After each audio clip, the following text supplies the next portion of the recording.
ഞാനൊരു പത്തിരിക്കഥ പറയട്ടെ. കഥ എന്ന് വെച്ചാ DC-ലോ 1990-കളിലെയോ ഒന്നും അല്ല. മിനിഞ്ഞാന്നത്തെ ഒരു റിയൽ ലൈഫ് ദുരന്ത കഥയാണ്.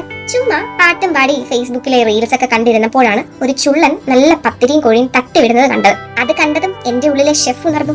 ഈ പ്രവാസിയായി പരദേശത്ത് വന്ന് പെട്ടപ്പോഴാണ് ശരിക്കും നമ്മുടെ നാട്ടിലെ ഫുഡിന്റെ മഹത്വം എനിക്ക് മനസ്സിലാകുന്നത്. പണ്ട് വീട്ടിലായിരുന്നപ്പോ പത്തിരിയൊക്കെ ഇടയ്ക്കും മുട്ടിനൊക്കെ ഞാൻ ഉണ്ടാക്കാറുണ്ടായിരുന്നു.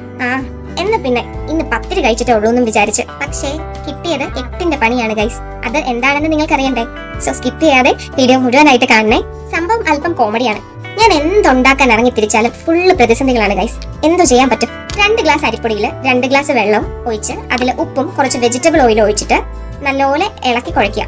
ഫ്ലെയിം ഓണാക്കി ചൂടാക്കുക. അരിപ്പൊടി വേകാൻ വേണ്ടിയാണേ. നല്ലപോലെ ഇളക്കിയില്ലേല് അടി പിടിക്കും, കരിഞ്ഞും പോകും.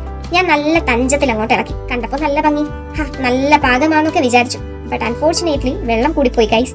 കാര്യം 2 ഗ്ലാസ് വെള്ളമാണ് ഒഴിച്ചതെങ്കിലും ഇടയ്ക്ക് ഞാൻ ഉപ്പുവെള്ളം ഒഴിച്ചായിരുന്നു. ഉപ്പാണെങ്കിലും അത് വെള്ളമാണല്ലോ. Bad luck. കുറേ നേരം തീയിൽ വെച്ചിട്ട് മാറ്റമില്ല. പിന്നെ വാങ്ങി വെച്ചിട്ട് ചൂട് കുറയാൻ വെയിറ്റ് ചെയ്യണം.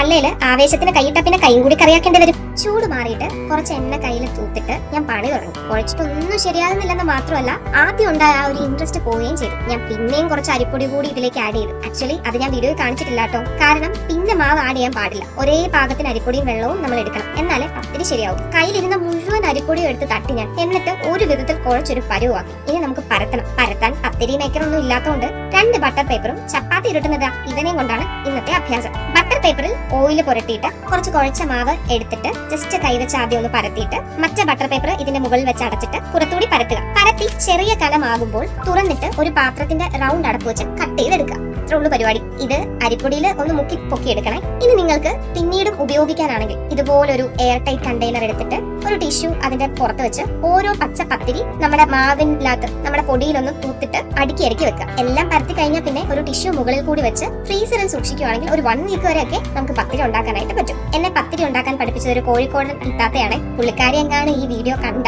എന്നെ മടൽ കൊണ്ടടിക്കും.